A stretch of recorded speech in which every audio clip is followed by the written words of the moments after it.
Είχα καιρό χάσει τον εαυτό μου και κάθε κίνητρο για ζωή. Τα πάντα με ενοχλούσαν και τίποτα δεν μπορούσε να με γεμίσει.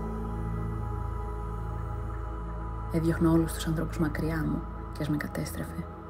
Είχα εγκαταλείψει τον εαυτό μου και κάθε προσπάθειά μου. Σταμάτησα να τρώω και ένιωθα εντελώς μόνη μου, τελείως μόνη. Μέχρι που ήρθε στη ζωή μου αυτό. Και ήταν αυτό που θα με έκανε να νιώσω ξανά εγώ.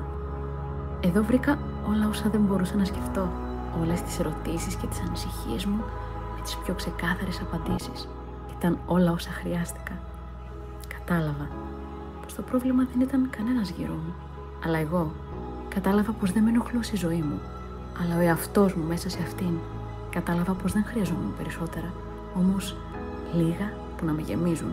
Δεν θα έρθει κανείς να σε σώσει, μόνο εσύ. Αναζήτησα τον τίτλο παντού.